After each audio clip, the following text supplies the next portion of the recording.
prosecuted or fined in any way, shape or form, and it's just going to come out as lessons must be learned.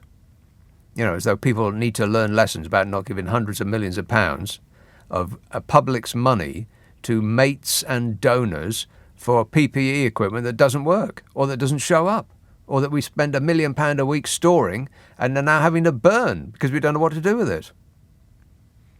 Lessons must be learned. God, what a way to run a country, eh? Dreadful. There it is, the ups and downs, the cheese and wine of 2021. Includes the full A to Z of 2021. It's got my name, Nick Abbot, on it. It's a rather attractive green and blue, isn't it? Well, it looks lovely. It does look lovely. The ups and downs, the cheese and wine of 2021. Rather embarrassing that I forgot the name of of my own blooming book, but you know, there it is. It's a pinned tweet on my Twitter account. If you want to, for further details. I'm still doing tweets and emails from last night. Let me scroll down and see where today's start.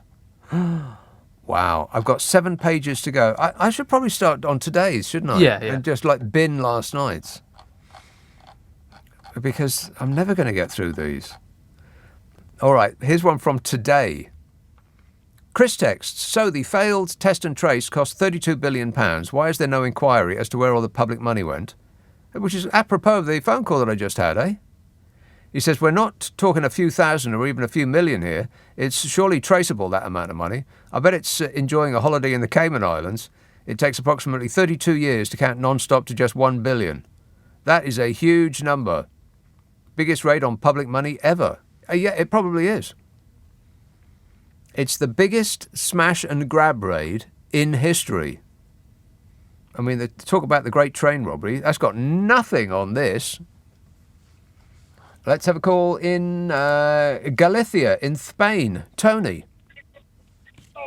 How are you? All right? All right, thanks. Yeah, I was just calling to say, I know that you're going through a potential heat crisis. It's been 40 plus here for a good 2 weeks. Right. So, and you do get used to it, mate. You do. Yeah. Well, yeah, I was in Madrid about a month or so ago, and it was 40-some degrees there. And I know that I was on holiday, and I didn't really have anything to do other than just loll about the place, but it was just fine for me. Yeah, no, I've moved here now. I used to live in James O'Brien territory in Kidderminster, but it was just a little bit too expensive, so we moved to Spain. Right. And the cost of living is half the price of the UK. Half? More or less half the price, yeah. Well, now, what do you mean? You mean the property or what? A rental property I'm renting at the moment. I'm talking about electricity. Petrol is probably about the same. Yeah. But food is definitely at least half, if not a third of the price of the UK. Well, you know, I do a podcast with Karen McGiffin, and we talk about this sort of stuff. And my fuel bill, just like everybody else's in this country, has doubled, and it's going to go up again by another like 50% or something like that. Hers actually hers went down. No, it's pretty stable here. Yeah. Because we didn't sell, Spain didn't sell all their electric or gas companies off. Right. To shareholders like we did. Exactly. Under the Thatcher years. What kind of a stupid country would sell off its electricity and gas and water? We sold our water. That's ridiculous. No, it's dreadful. It's dreadful, isn't it? They're on about taking the directors to court. Yeah, sure they will. About white mountains in the Thames and all kinds of stuff. Yeah. It's unbelievable. I'm very, very passionate about being British, but I have absolutely no hope for it in the next 10 years. And I'm nearly 60. And nearly 60 years old. Well, let me ask you this: how come you can live in Spain? Because I thought that the people expressed a preference and they wanted to limit our horizons for some stupid reason. I have an ace in my pocket, which my wife is an Irish national, so I'm an EU member. Right. Well, that's what you need, isn't it? I think it is. Yeah, you need a get out card. Yeah. So what do you miss what do you miss about Britain, Tony? There must be something. What comes to mind straight away? Salad cream. Salad cream. Living the good life, but no salad cream. Oh well, never mind. Thanks a lot, Tony. 0345 6060 973. Do they still make salad cream? That sounds like something that would have died off in the 1970s. Salad cream. Along with, I wonder if they still make this stuff. It used to be a powder, and I think you added, was it milk or water? And it expanded to become like a chocolate mousse. I'm not sure there was any dairy in it at all. And if you had any left over, you could use it to to fill the gaps and insulate your wall. You know, if there was any holes in your wall from pulling out nails that had been hanging up pictures, you could just fill the wall with that and then sand it smooth and paint over it. The chocolate mousse. They still make that? They used to make my favourite thing as a kid, and I to this day, I cannot believe that they don't make it anymore. Chocolate yogurt with a solid layer of chocolate on the top that you had to break to get to the chocolate yogurt beneath. Oh, I used to love that. And I'm pretty sure there was no natural ingredients in that either, but it was fan-bloomin-tastic. How come they don't make that anymore? Salad cream, though. I'm amazed they still make that. Just squirt it all over. 0345 6060 973. I've just seen a text coming up about Liz Truss. I'll give you that in a minute. You can text 0345 60... You call 0345 6060 973. Text 84850. Email nick@lbc.co.uk. If you're on Twitter, it's @LBC. Friday, Saturday, Sunday night at 10. Nick Abbot, LBC. Leading Britain's conversation. LBC with Nick Abbot. He's a great guy. He's a good guy. He's a good person. Thanks, Donny. You're the best. Aren't you in jail yet? Stephen texts, I was listening to Liz Truss last night, sounding like a Cyberman attempting Amdram. Affirmative. Isn't putting her in charge of this country right now a little like asking Sesame Street's Cookie Monster to de-escalate the Cuban Missile Crisis? Yes. Well, I guess we should be grateful for small mercies that we haven't got Gavin Williamson in the race. He'd tell Vladimir Putin to shut up and go away. What a way to run a country, eh? Dreadful. Let's have Lewisham. Aaron. Hello, good evening, Nick. How are you doing, sir? All right, thanks. Very good. I've been on so long, I can't remember what I was about to say. Whinging, but however, whining, what I will... Sorry? Yes. Yeah, you mentioned salad cream. Salad cream is one of those products. That's not what I actually rang to talk about. Yeah. But salad cream is one of those products, and can I mention the name? There's only one company that actually makes it. I suppose so. And it's made by Heinz. Yes. And it's one of those flavours and tastes that is not replicated anywhere else. Yeah, it's across unique. the globe. I'll tell you what else is. Like that is sandwich spread, which is also made by Heinz. I've got no shares in Heinz, but I can mention the name because they're the only the company that actually makes that as well. That's right. That used to be a favourite of mine. That used to be a favourite of mine as well. Sandwich spread. What kind of a twisted genius would come up with the sandwich spread? By the way. Well, I'm not too sure. It's like something you put between two slices of bread. Yeah. You have butter in between. No. Butter in between. Criminal? Absolutely. Well, not in between the actual sandwich spreads, but on both sides of the bread. No, you don't need butter and sandwich spread. That's like putting butter and mayonnaise on the same sandwich. What? No, not mayonnaise. No, surely not. Anyway, it's like putting butter and margarine on the same sandwich. No, absolutely not. Absolutely not. Right. Yeah. But actually, while I'm on the phone, something else has come to mind. You talk about what's happening. Everyone's talking about the politics and the... I was just coming from Australia, actually, and I've just coming from Bangkok. So I know about hot weather and blah, blah, blah, blah, blah. Yeah. But what's actually happening, you talk about sort of conflict, what's actually happening in the other side of the globe is China are encroaching on the northern territory of Australia.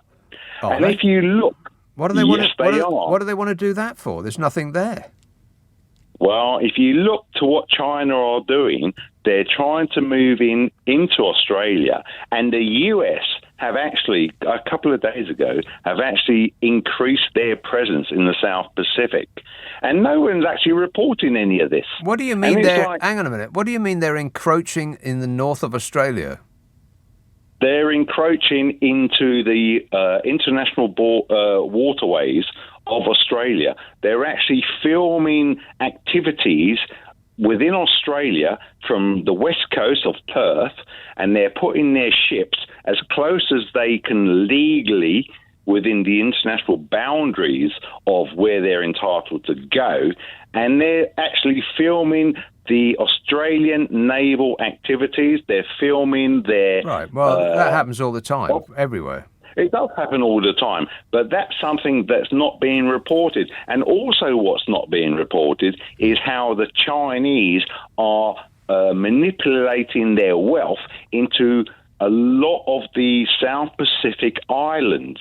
So the likes of the Marshall Islands, well, sorry, not the Marshall Islands, that's the US territory, but the likes of a lot of the unknown and sort of islands that are just off Australia, and they're making themselves presently felt in terms of, we'll give you this wealth, we'll come and do whatever you want us to do, and they're moving closer and closer to Australia to try and get into Australia by stealth. But for what purpose? What do you mean they're trying to get into Australia? You mean they're trying to land there and take over? Well, I'm not saying take over. I'm just trying to say there is some ulterior motive. What that ulterior motive is, that will remain to be seen. Oh. But the Chinese are moving closer and closer to that continent. Right, well, let them have it, I say. Who cares? There's nothing there. It's just all sand and heat and insects that want to kill you. No, not all the time. But anyway, talking about moving on back to weather, we've got a couple of days, I understand, that it's going to be sort of 31, 32 or 35 or 40 degrees. 40 some degrees. Yeah, potentially 40 degrees. Well, is that really that hot? It is here, not in Australia where it's completely normal, but it is here. It's abnormal in this country, mate. This whole country is going to burst into flames, flip upside down and pass out. Well, that's you journalists sort of portraying that kind of sort of like, sensationalism. Yeah. It's not going to happen. It's going to be Monday, Tuesday, Wednesday, you'll have your coats on, you have your umbrella up, and you'll be thinking, what was that all about? Yeah, well, that's pretty much right. That's exactly what's going to happen, yeah. But then we'll be, concerned about something else. There'll always be something else to be concerned about, Aaron. Don't you worry about that. Yeah, I say let the Chinese invade Australia if they like. They'll be sorry if they do. Absolutely everything in Australia that walks, talks, or crawls and flies, not talks, but crawls and flies and slithers, want to kill you. I don't know why all of the most dangerous things in the world are concentrated in Australia. Mystifying to me. I don't get it. But, get to David Attenborough on the phone. He'll explain it to us. Not picking up. Well, keep trying. Thanks a lot, Aaron. 0345 6060 973. Mandy tweets, salad cream is alive and kicking. They have a limited edition Platinum Jubilee special one. a Platinum Jubilee special edition of salad cream. Huh. Halifax, Jack.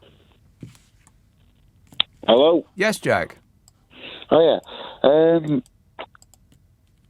there was a big hoo-ha over Boris Johnson being the first Prime Minister to be sanctioned as a lawbreaker with his fixed penalty notice over the pies.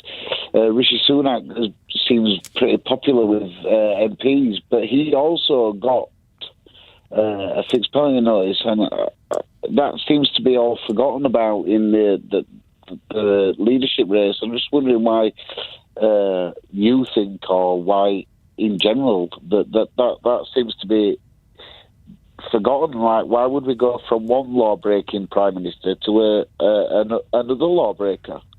Well, try and find one that hasn't broken the law. Stop sniffing. I don't know. It's a question of degree, I suppose. I mean, Bodger was never not having a par, but Fishy Sunak less so. I mean, all this nonsense about Bodger being ambushed by a cake. Do me a favour. Ambushed by a stripper pole, more like. But Fishy Sunak, less so. Plus, I don't know. I mean, perhaps people think, looking at the fatuous five, that he is the only one that has any kind of experience of a top position. Even though he's been... hang on, I'm going to cough.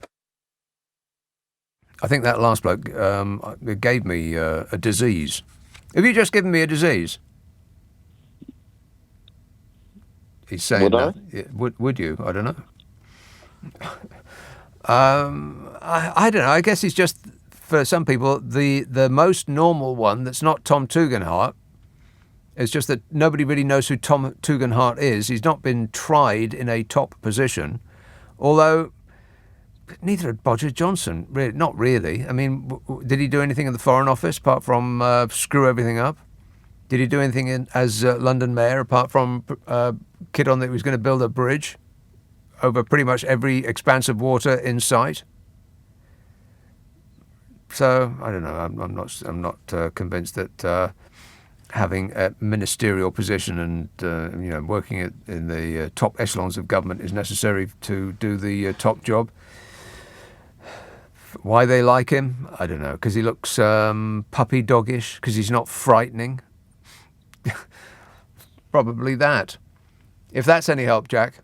Thanks, mate. 0345 6060 973. There's it's called Salad Queen, a special Platinum Jubilee issue of salad cream. What is salad cream? I mean, it's not mayonnaise. I know what mayonnaise is, but what's salad cream? Don't tell me. Chris says it was called Angel Delight. Oh, the chocolate stuff. That's right, Angel Delight. And I saw it once again in Sainsbury's recently. No way. They still make it? He says I made it and I ate the whole lot in one sitting. It was better in the 1970s. And I won't be repeating the experience anytime soon, says Chris. Well, it's a kid's thing. It's not for grown-ups, I would imagine. My guess is they're not advertising it or promoting it to grown-ups. It's a kid's thing. Sue says salad cream sandwiches with a bag of plain crisps were a childhood favourite. It's been shoved aside by mayonnaise. Well, actually, that does sound pretty good. If you put salad cream between two pieces of bread and then put crisps inside the sandwich, ooh, now we've got something. I tell you what, Sue, if you patent that idea and you spend an enormous amount of money on an advertising campaign, and by that method we make £1 million, we'll split it 50-50. What do you say? That's my final offer. You do all the work and I'll take 50% of the money. Jim says salad cream, not that light rubbish, in a fish finger sandwich. Absolute heaven. But make sure you use proper codfish fingers, not the ones they sell in the supermarket. Well, what's in the ones they sell in the supermarket? It's not cod. Oh, no. He says, and another thing, under no circumstances use mayonnaise. Blech. Right. Mayonnaise and cod. Yeah, that doesn't really sound very good. But then neither does mayonnaise and chips. And the Belgians eat that. They love that more than life itself. Another excellent reason not to go to Belgium. 0345 6060 973. Text 84850. Email nicka@lbc.co.uk. And if you're on Twitter, it's @LBC. I still want to talk about Penny Mordaunt's claims of being in the Navy and what the people in the Navy think about that. I've got Rishi Sunak's multiple failings and Boris Johnson's party, his next party, but not that kind of party. That's coming up. 0345 6060 973. Nick Abbott, LBC. This is LBC from Global, leading Britain's conversation with Nick Abbott. This is absolute tosh. Hello, boys. Did he just say that it's 47 degrees in Portugal? 47? How is that even possible? No wonder they're on fire. 47 degrees is 118 Fahrenheit. 118. Wow. You know, you get the feeling that all of those people that have been warning us about climate change. Warning, warning. And people have been dismissing them because, oh, yeah, never mind, that it might not happen. Well, looks like it's happened. Unless it's just weather, in which case I take it back. There was that bloke talking about Penny Mordaunt on the new news just now, and interesting because she does bang on about her Royal Navy credentials, don't she? Penny Mordaunt's claims about her Royal Navy credentials have been questioned by senior officers in the Royal Navy. During the Tory leadership contest, she said her experience in the Royal Naval Reserve and values of military service make her ideally suited to become Prime Minister. Groovy. Oh, that was the wrong one. I keep mixing up groovy and goofy. Oh well, never mind. The Portsmouth MP's candidacy announcement included a reference to the Royal Navy when she said that leadership should be less about the leader and more about the ship. Mordaunt, who went on to claim that she, perhaps better than any other candidate, understood the government's responsibility to support the armed forces. But the final straw for some came when one of her supporters, Tory MP George Freeman, claimed in a live TV interview that she had fought in the Navy. And last night, a highly decorated former senior Royal Navy officer said, No. How's she got the nerve to say that? I thought that Tom Tugendhat was an actual real-life forces person. The highly decorated former senior Royal Naval officer said she isn't currently a trained or paid reservist. She's never qualified or been commissioned. She's been banging the naval drum for days, and enough is enough. How she presented herself and how has she allowed herself to be presented have been deeply misleading. Penny Mordaunt signed up as a Royal Naval Reservist in 2010. She was made an honorary commander in 2019 and an honorary captain last year. But she's not served on an operational deployment. She does not currently fulfil the Royal Naval's reserve training commitments or receive a salary, as her entries to the MP's interests register confirm. She was Defence Secretary for just 85 days before being booted out by Bodger Johnson. Before that, she was Armed Forces Minister from May 2015 to July 2016. Imagine being thought of as so inept that you get booted out by Bodger Johnson. Yeah. Wait. Embarrassing. She was made an honorary commander in 2019 and an honorary captain. An honorary is defined as conferred as an honour without the usual requirements or functions. And then she says, like I just mentioned, perhaps I, better than any other candidate, as am suited to be a PM. I think that if you say that, you should be excluded from being the next dear leader for, just peddling this stuff. Actually, she should be excluded for peddling that vomitous video of hers, which was all flags and Spitfires and bunting and bulldogs signifying nothing. In fact, that just about sums up the Brexit that she's such a big fan of. Flags and Spitfires and bunting and bulldogs signifying nothing. No wonder the constipated, impotent old duffers who get to vote for this shambles love her so much. She puts lead in their souvenir Brexit withdrawal pencils. 0345 6060 973. God, it's just all so painful. It would be amusing if it weren't happening to us. Paddy says, could it be that the only reason that Johnson ever attended a Cobra meeting was because he thought it might involve drinking lager? Booze. Ian says, it's all Bojo's fault. It's all your fault, Budge. Yes. What is he doing? He's supposed to be running the country, but he doesn't seem to be that bothered. Not very interested. Edward says, if Liz Truss had any brains, she'd be dangerous. We can be grateful that she's not very bright. Well, I don't know. It depends. You give somebody who's dangerous the keys to the house, who knows what it might be like when you get back. See, that's the alarming part. If it was just them deciding amongst themselves who to be the leader of their party, who cares? But it's not. It does seem a bizarre system, doesn't it?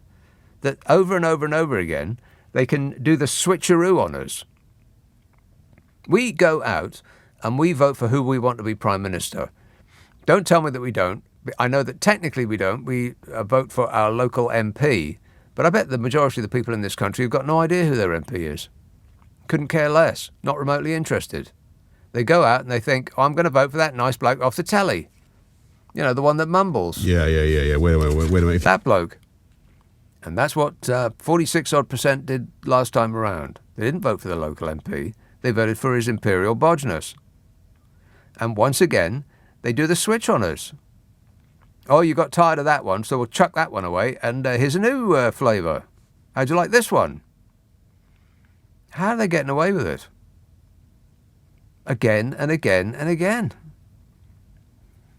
And it's, we're all on this bus, and we're thinking, hang on a minute, we don't want to go in this direction anymore. And their trick is to paint the bus a different colour, change the driver, and just keep going in the same direction. Yeah, it's all new. Diane says, apparently some parts of Scotland will thaw out on going to thaw out on Monday and Tuesday. The wind will still be very strong, though, and therefore wind chimes will remain illegal. Wind chimes aren't illegal in Scotland, are they? I like wind chimes. Yowza. Darren says, I read on your Twitter that someone from the government is following you. Who is it? I hope Liz Truss becomes our new Prime Minister for comedy value.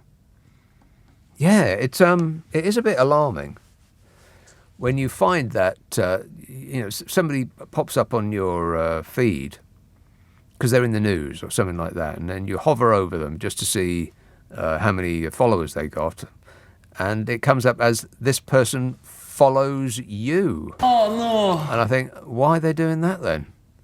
They're keeping tabs on me. I was a bit freaked out, to be honest. Why are they interested in me? I ain't done nothing.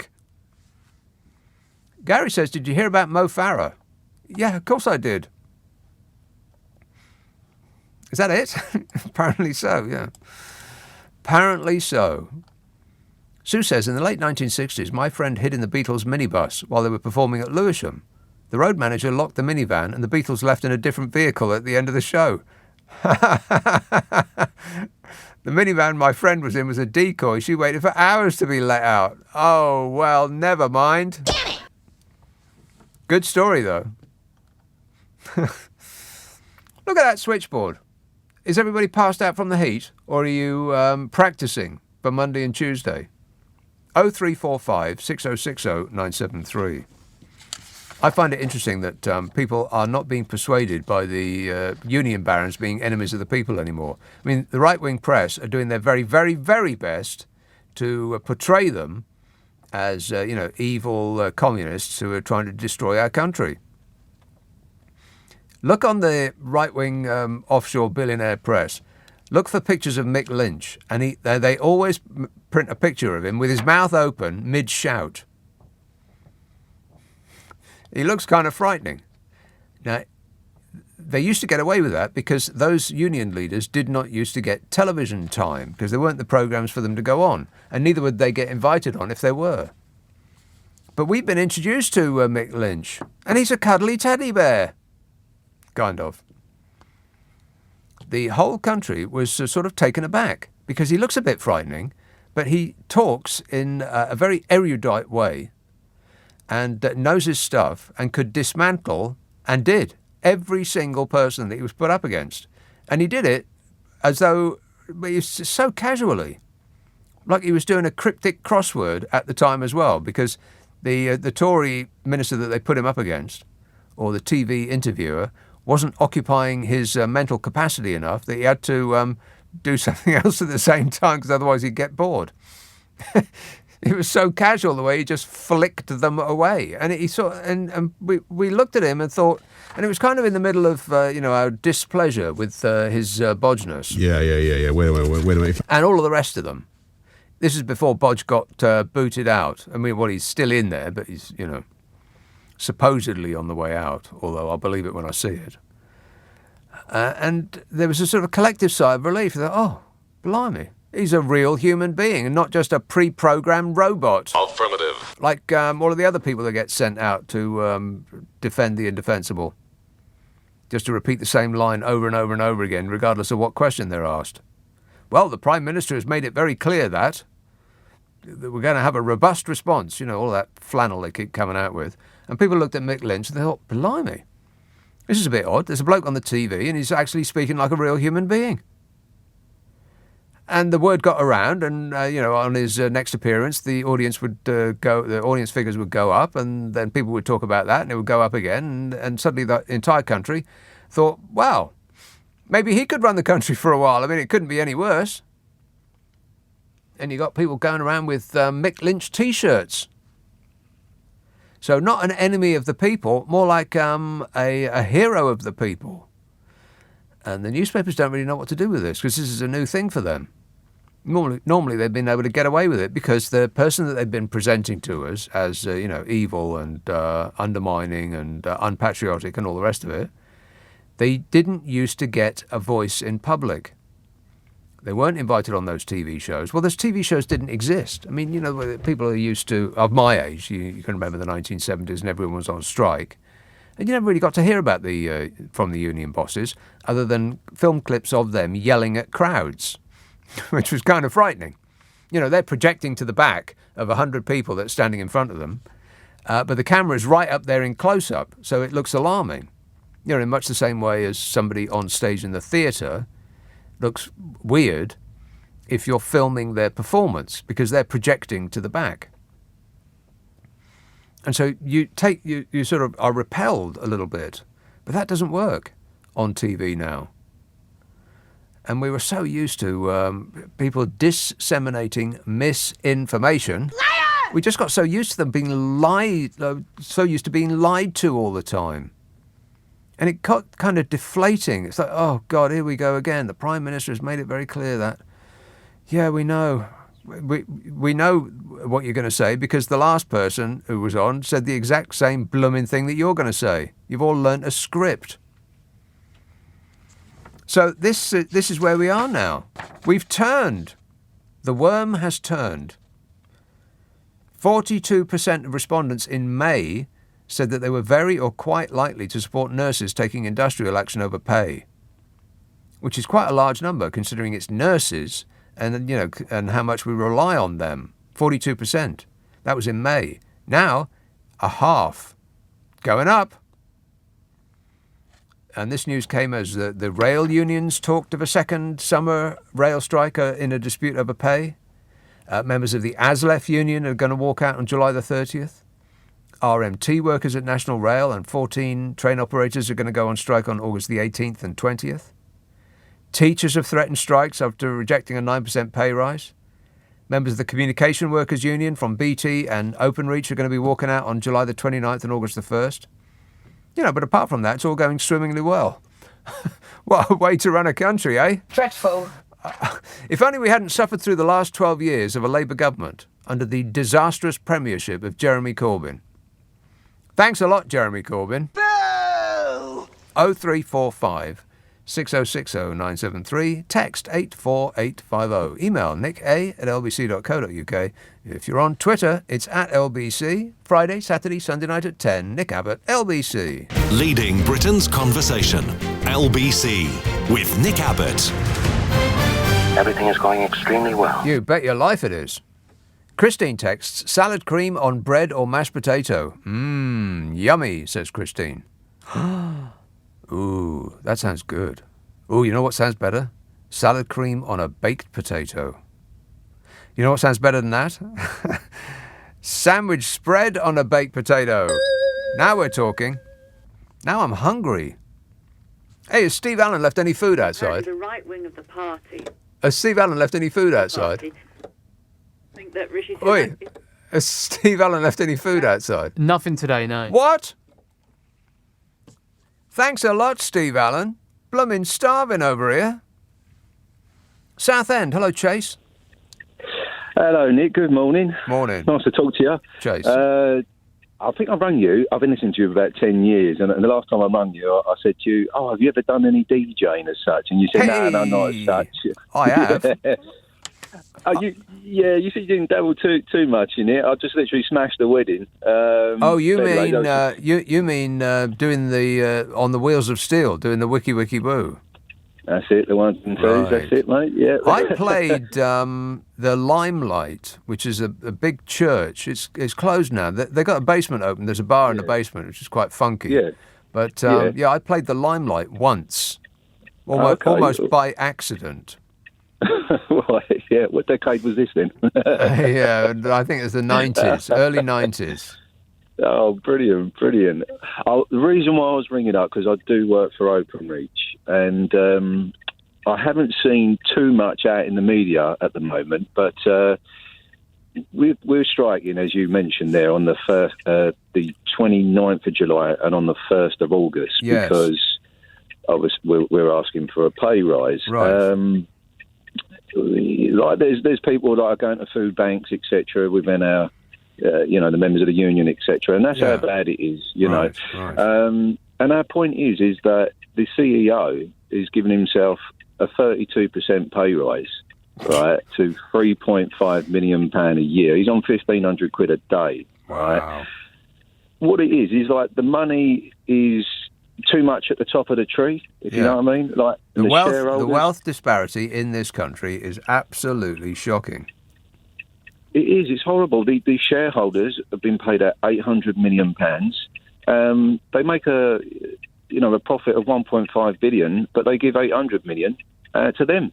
And I know that shareholders' business is business, but we're at the bottom and we're really, really sinking. And when we ask for 10%, we ask for 10% because last year we didn't get a pay rise, and the year before we only got 1.5%. So really, we're only just catching up still. It seems that that's the direction of travel across America and in this country. Not necessarily the rest of Europe, really. They're a bit different. But America and this country, they seem to be, like businesses in general, to strip the workers of their ability to organise their affairs to the best of their interests, to keep them perpetually on edge, on the edge of disaster, thereby being more manipulable, and to make them happy for what little they get. Now, I'm not suggesting that that's the case with Openreach, but just in general, that's where we're going. And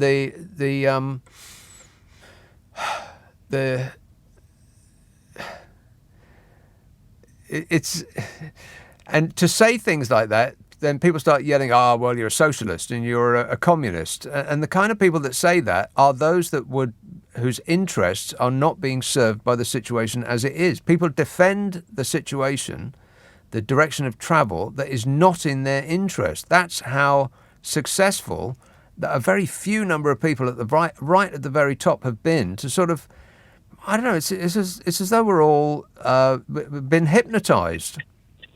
It's like they put their prices up to match inflation, and it's like, well, where's it gone then? Yeah, where's it gone then? Yeah, exactly. Exactly. And they're like, and I'm like, I see myself as a business, as a human being. I'm a business, as in I'm running my family. So I'm like, well, I've got costs just like you. You've got bills to pay. I've got bills to pay. But we're going to strike. It's only for a couple of days. BT have counteracted and said, we've prepared for, for this coming up, like sort of, sticking two fingers up at you really to say, oh, well, have your strike because it ain't going to affect us.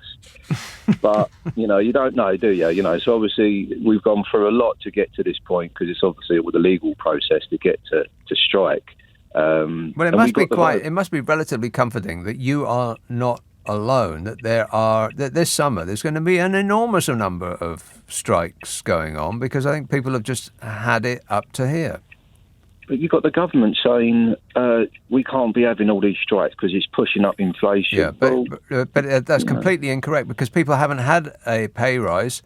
Therefore, a rise in pay has not caused inflation. Inflation has been caused by the fuel crisis. It's been caused by the food crisis. It's been caused by Vladimir Putin. It's not the workers asking for more money because they haven't got a pay rise, and yet we've got inflation. So what they're telling you is just flat out not true. Chase, I'm going to have to go, but thanks for that. 0345 6060 973. Here's that story. BT and Openreach workers at a strike on the 29th of July, the 1st of August. Members of the Communication Workers Union are going to walk out after voting for industrial action last month. The union said it wanted a substantial pay rise, especially with a spiralling rate of inflation, arguing that BT could afford it. And I checked. BT made £2.8 million profit before tax last year. Did I say million? I meant billion. £2.8 billion profit. That's £2,800 million. And those involved in the row look after the majority of Britain's telecoms infrastructure, from mobile phone connection to broadband and internet. So, you'll know who to blame when your internet goes down and you can't connect on your mobile phone to complain to somebody about it. You're held in a queue. Meanwhile, refuse collection workers in the West Midlands are going to strike on the opening week of the Commonwealth Games. Members of the GMB union will take 5 days of action, July 28th, 29th, August 4th, 5th and 8th, in Birmingham, which will smell even worse than it normally does. The union said the private contractor Serco, which runs refuse collection services across Sandwell, had offered a real terms pay cut to workers. And I checked Serco's profit. They had revenue of £4.2 billion last year, in part thanks to those juicy COVID contracts the government doled out, for that world-beating test and trace programme. Ain't that right, Bodge? Contact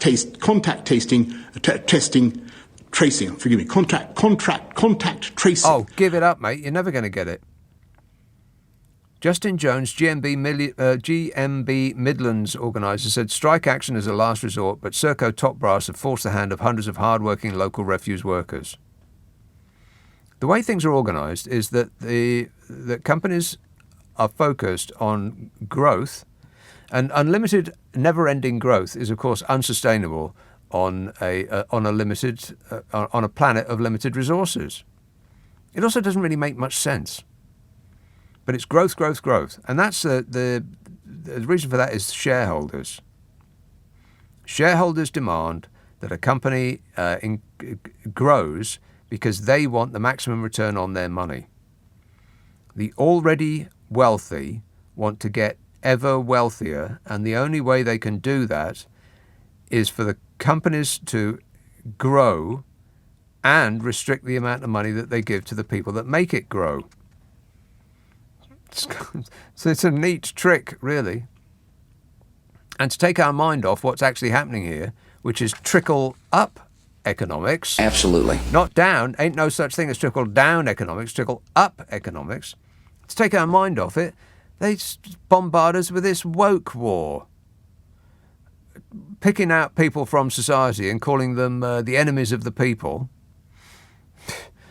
and getting us angry about that. God, it's what's happening. If you just pause and think about it, if you just park your anger about whatever it is that you've been told to be furious about for just a minute and think about what's happening, it's kind of alarming. Why are we letting it happen? Well, I think the people have had it up to their eyeballs. They're not taking it anymore. And we will be reaping the consequences of that this summer. Nothing's going to work 0345 6060 973. It's only 1 minute before the news, so I can't take the call now. That would be rude. They'd be on and gone. So some more of these texts. Boris Johnson's saying he's having a party, so he's probably having an open house for potential buyers for Checkers.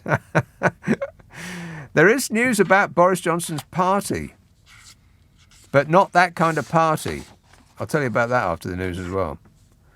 Retweets. I tweeted you last night regarding my hubby, Mark. He wouldn't let me have a paddling pool for me and the dog. I remember that. I told him to let you have it. She says, guess who's getting a paddling pool?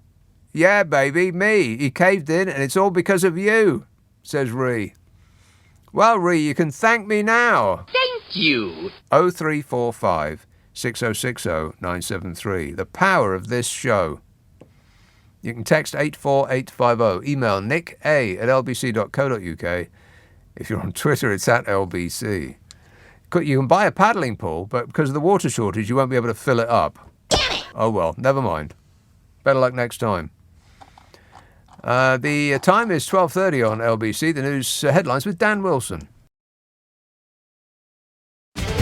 This is LBC with Nick Abbott. I am not one of your fans! Martin texts, are you drunk or delirious from the heat? Booze. Neither. Very offensive. Wow.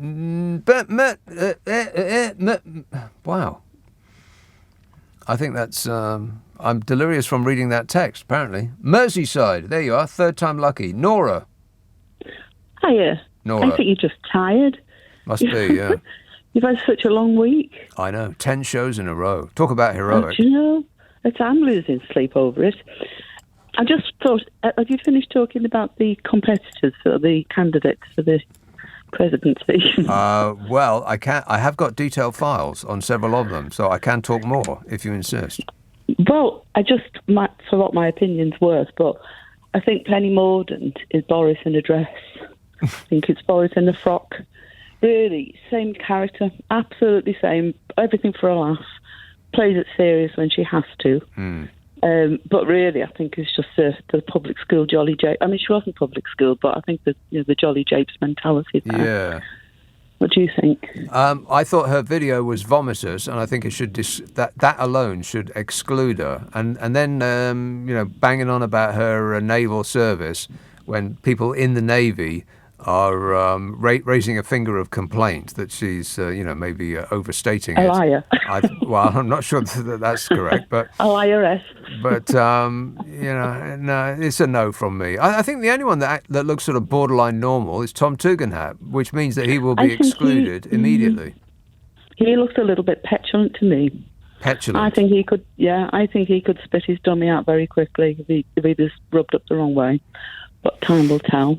Anyway, he's down at the bottom again now, because apparently Kenny is this baby knock. Yeah, she's at the top now. Am I looking at different polls? What? You're joking. I'm all over Twitter. She's at the top. And you've got to be kidding me. Yeah, well, that's what it said on Twitter. Did you see the 3 different ones? Did you see the TV debate?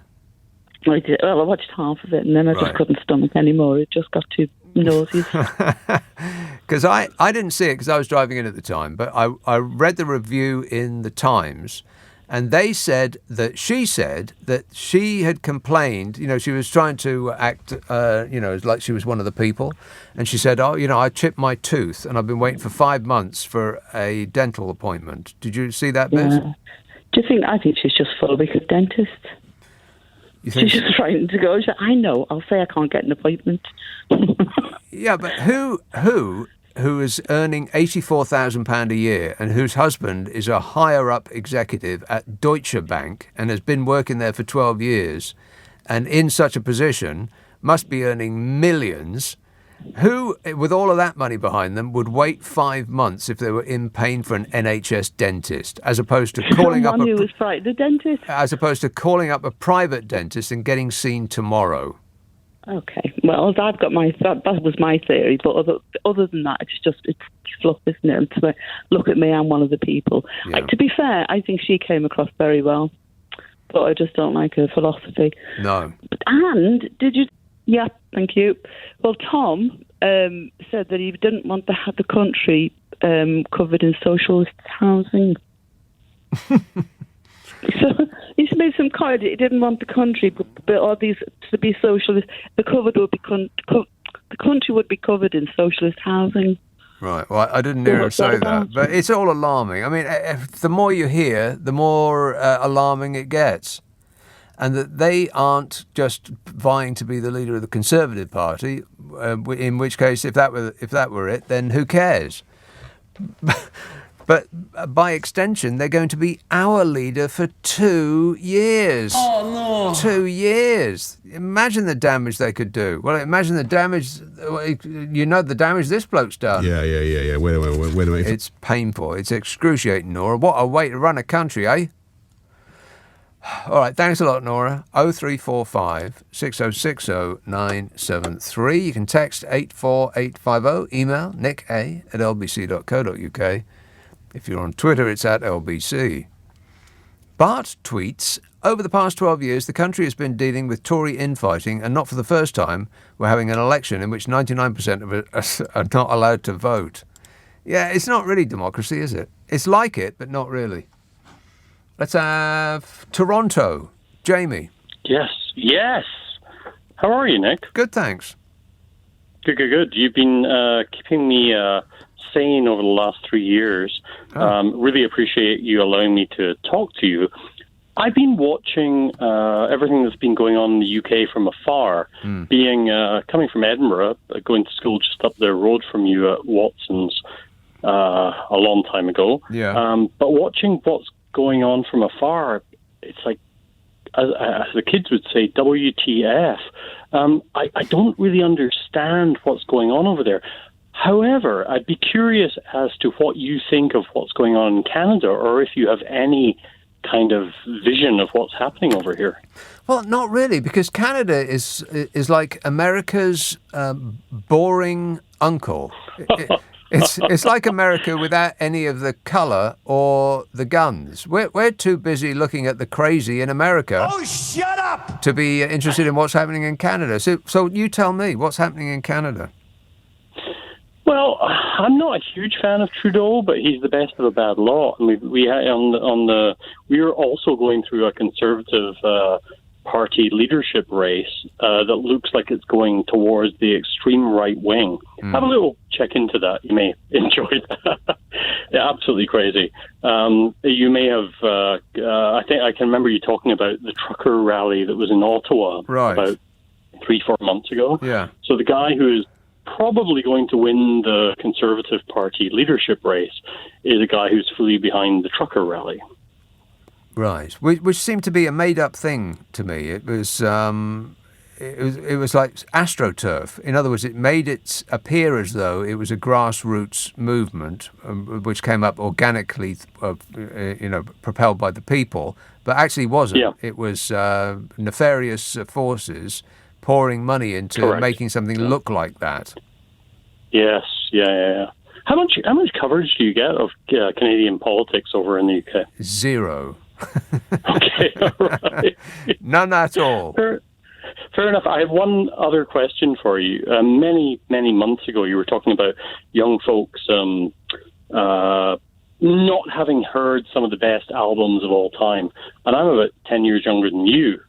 But I had one album that I think everybody has to hear, which is Mike Oldfield, Tubular Bells. Do you have Tubular Bells? Or I do. Is it just the way you walk? These are the jokes, Sorry. folks. All right. Thanks a lot, Jamie. Hang your head in shame. A listener with material. Oh, no. 0345 6060 973. Alan texts, people need to wake up. Sunak is not good news. His loyalty is to global capitalism. He's not patriotic. Remember the green card. He wanted to set up in the USA. He was a hedge fund manager who made a fortune off the back of Brexit. Well, I don't know about making a fortune off the back of Brexit. He made a fortune off the back of the financial crash, 2007-8. He bet, and it's just gambling. I mean, we like to pretend that it's higher than that. There's a higher purpose for banking, hedge funding. It's just gambling. It's the exact same thing. he bet on the collapse of a bank, and he got it right, and he made 100 million quid between him and the other people in that hedge fund. That's where his money comes from.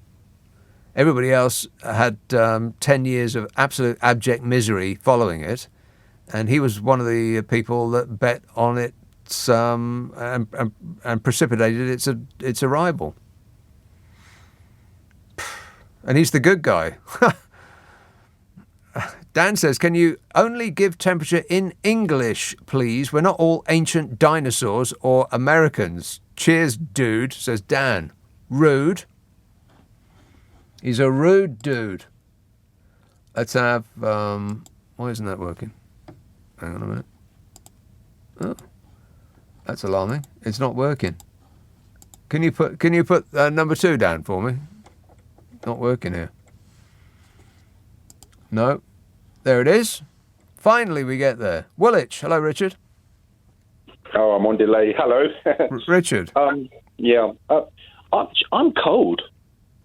I'm in the garden, and I had to put my cashmere hoodie on. I'm so cold.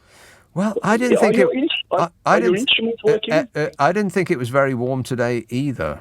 But my thermometer, or the app on my phone, same thing, said that it was like 78 degrees. It didn't feel like that to me. No, I think it's a big conspiracy. I just think all the instruments are not right. It's too cold. Now, where are you? You're in Woolwich. Okay, so I'm looking at just outside the centre of London, and it says it's 60 degrees, which is chilly, I'd say. I'm very chilly. I am, too chilly. I tell you what, I'm looking forward to this heat. Now, I know that I don't have anything to do, and if you've got to travel on the tube and walk around central London or some major city, it might be painful. But if it comes and goes and it's not hot, I'll be massively disappointed. Yeah, I'll be complaining as well. But, Nick, the thing that's really heating me up is the short sort of conversation you had earlier about this 150,000, I think you said, of basically old wrinklies who are going to anoint the next Prime Minister of this country. And I find that, I do find that insulting. Yeah, me too. And I just want, most of them, probably 52% of them at least, probably voted Brexit. Oh, and are you kidding? Way more than that. All of them. Every single one of them, I bet. But what I want to know is, where is the anger from them? Because what I heard throughout the debate, if you can call it that, what I heard was that, you have these unelected bureaucrats, you can't get rid of them and all the rest of it. Yes. And here we've got this situation, a classic situation where 2 years in, we had an election where they had a manifesto, and now we've got another bunch of 5 of them all come out with new manifestos that are going to basically rip up the Democratic manifesto that they talked about, and they are unelected, and they are just anointed. I mean, isn't this what they got angry about? It is, yeah. Chief among the manifesto pledges the last time around was no more Brexit negotiations. Yeah, how's that going, by the way? Oh, fabulous. It's painful. All right, thanks a lot, Richard. Stay angry. 0345 6060 973. You can text 84850. Email nick@lbc.co.uk. If you're on Twitter, it's @LBC. Friday, Saturday, Sunday night at 10. Nick Abbott, LBC. This is LBC with Nick Abbott. Call 0345 6060 973. Tweet @LBC. Text 84850. Come on, we're running late. Monica tweets, mead is the perfect drink for the weather upcoming, but people tend to think it's not a summer drink. I really want the leadership candidates to focus more on the rising price of mead and cheese. Mead. Isn't that... What is that? I know it's sugary. It's like a honey drink, isn't it? Oh, here we go. New information coming in. Mead is an alcoholic beverage made by fermenting honey mixed with water and sometimes added ingredients such as fruits, spices, grains, or hops. Booze. You had me at alcoholic. That doesn't sound like a summer drink, not really. Too much sugar, surely. You want something a little bit lighter, a little bit cleaner. I think rosé wine. I think that sounds just about right. I didn't used to drink rosé wine because it seemed a bit, I don't know. Are you allowed to say girly? Probably not. And then I read a thing about Jeremy Clarkson, actually. The least girly person on earth. And he was going on about, I only drink pink wine because when you're in a restaurant or you're with your friends over at having a dinner party and so on, then the wine bores do pipe up and they start prattling on about red wine this and white wine that. But you present them with rosé wine and they haven't got anything to say. They just don't know anything about it. So we started drinking that just to avoid the boring conversations. And it's actually quite nice. I like it. What's not to like? And make it really light as well. All that 13.5, 14.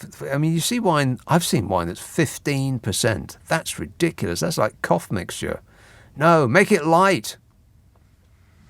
12 is good. 12.5 maximum. Other than that, you'll get a headache. Carnforth. Hello, Annie. Hello, Nick. You all right? Yeah, good, thanks. Good. Where are you on that whole pink wine thing? Well, I haven't drunk for years because it doesn't agree with me, alcohol, unfortunately. But, yeah, I think my parents used to have it now and again when I was living at home. Yeah, I don't mind it. Just don't mind it. An unsolicited testimonial. I didn't, anyway. Right. Yeah, no, it's quite pleasant, I think. Yeah, it is. It's a perfect summer drink. Yeah, no, quite nice. I was just ringing up about a couple of things, really. One thing that made me laugh out loud was I was listening to the Beeb, and the presenter was interviewing a pundit about the deadbeat donkey derby thing that's going on, and the fatuous five. Yeah. Yes, and he was saying, well, Liz Truss is the right-wing candidate, and Rishi Sunak apparently isn't. What? And this is what made me laugh. And apparently some of the really right-wing people, i.e. the loony right in the Tory party, think that Rishi Sunak is a socialist. Oh, yeah, no doubt. Just made me laugh out loud. I thought, they obviously don't know what the definition of a socialist is. How idiotic can you get? This whole thing is just getting ridiculous. It really is shining a light on who they are. And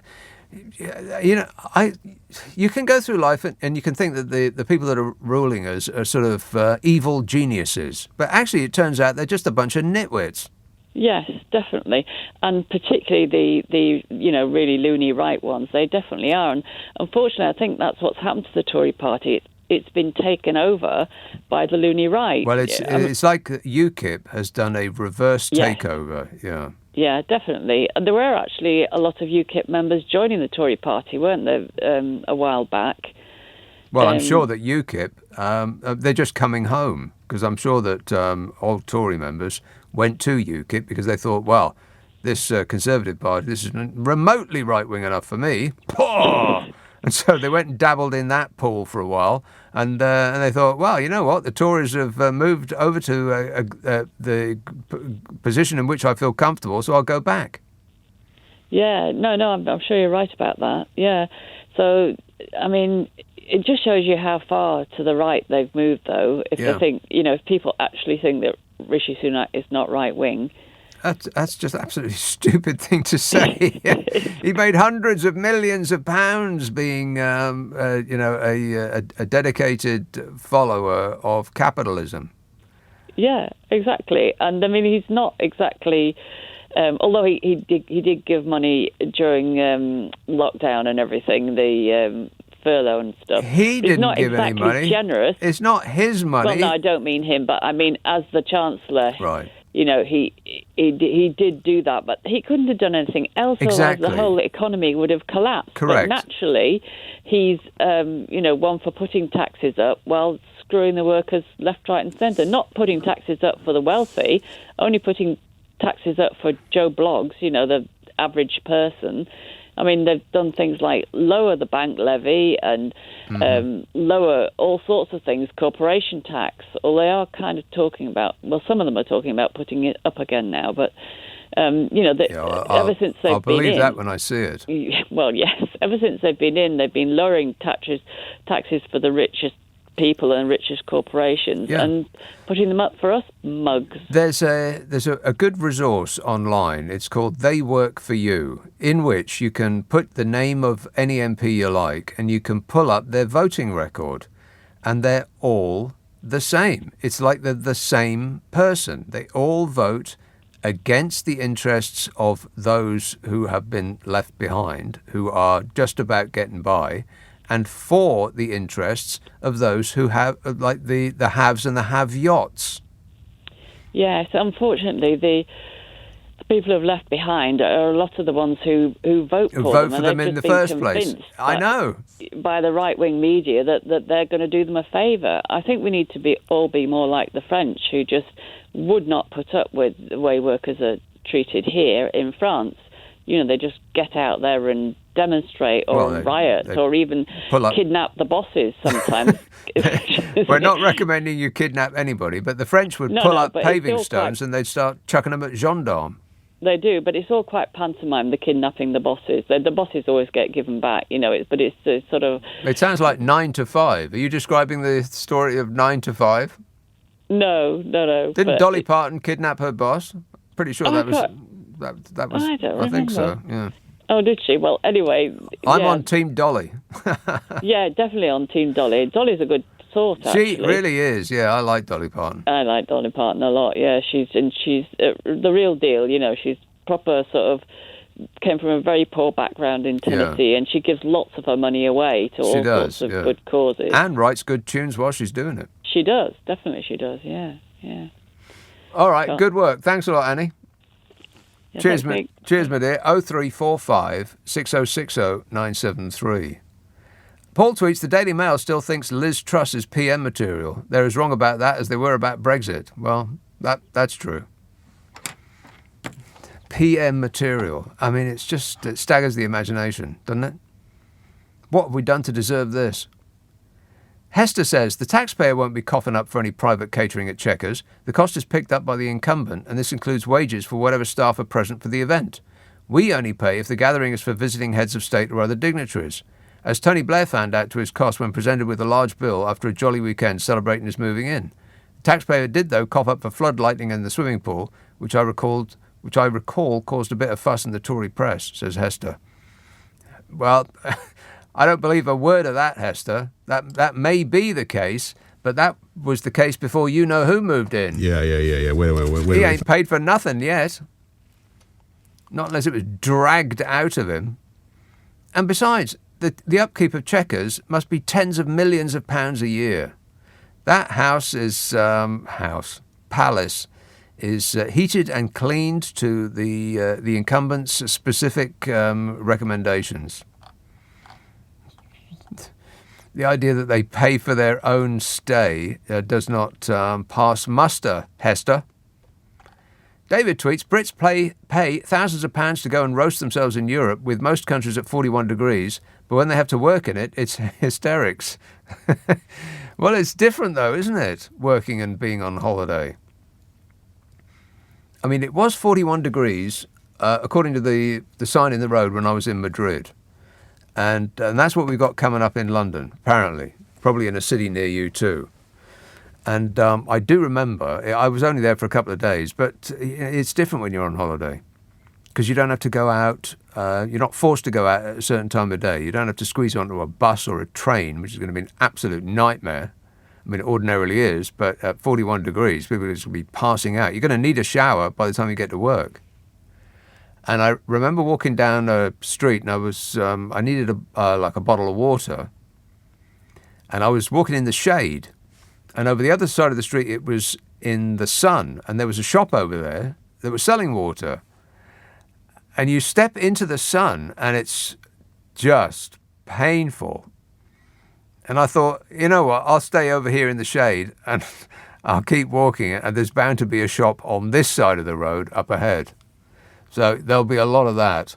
Take a hat. Slip, slop, slap. That's what the Australians used to say. Slip on a shirt, slap on some cream, not salad cream, and slap on a hat, or slip on a hat, or slip, slop, slap. I can't remember which is which, but you figure it out.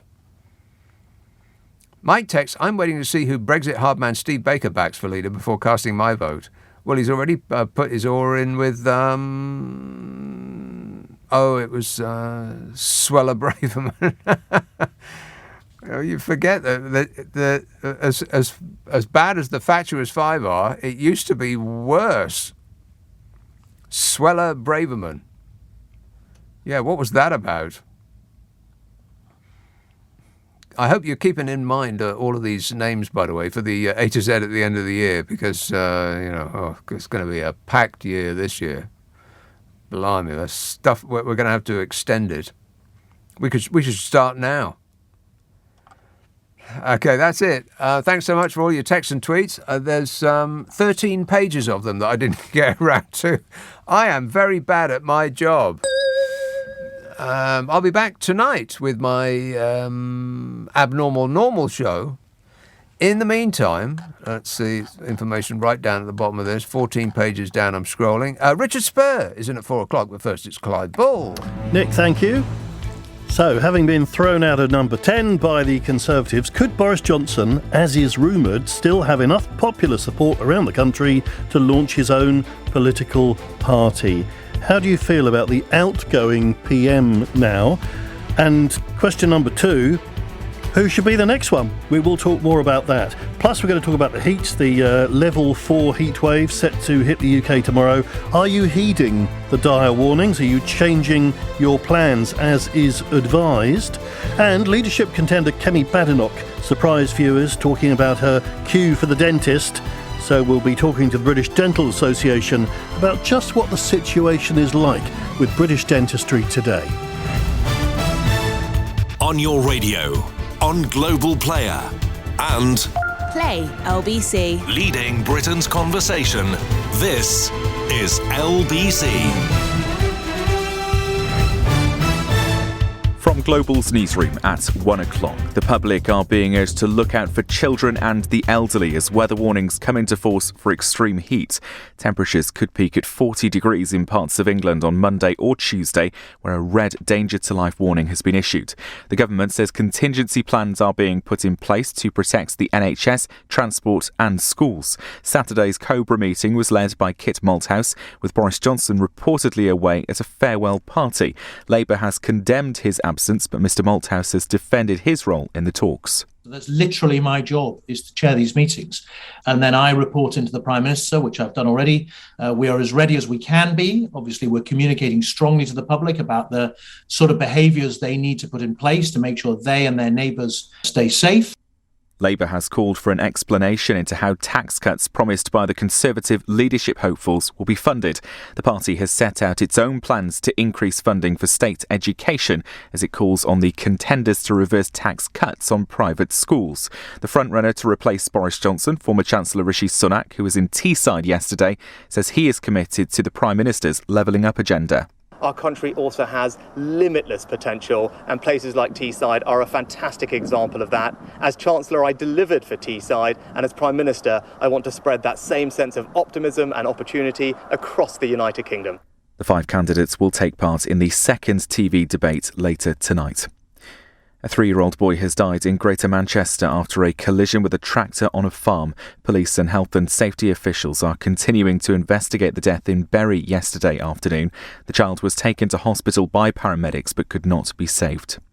A British man has been found dead at a hotel in the Italian city of Florence. The 40-year-old was found on Saturday along with a woman who sustained serious injuries. The Foreign Office says it is in touch with the Italian police, but the death remains unexplained. And Rory McIlroy has moved into the lead of the Open Championship at the end of day 3. The Northern Irishman is tied with Norway's Victor Hovland on 16 under par at St Andrews. LBC weather, a dry and largely clear night, cloudier with some showers across the far north, a low of 13 degrees. Dry and plenty of sunshine tomorrow, cloudier in northern Scotland, feeling hot for many, a high of 32 degrees. From Global's newsroom for LBC, I'm Dan Wilson. I'm Dan Wilson. I'm Dan Wilson. I'm Dan Wilson.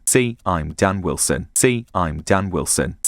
I'm Dan Wilson. I'm Dan Wilson. I'm Dan Wilson. I'm Dan Wilson. I'm Dan Wilson. I'm Dan Wilson. I'm Dan Wilson. I'm Dan Wilson. I'm Dan Wilson.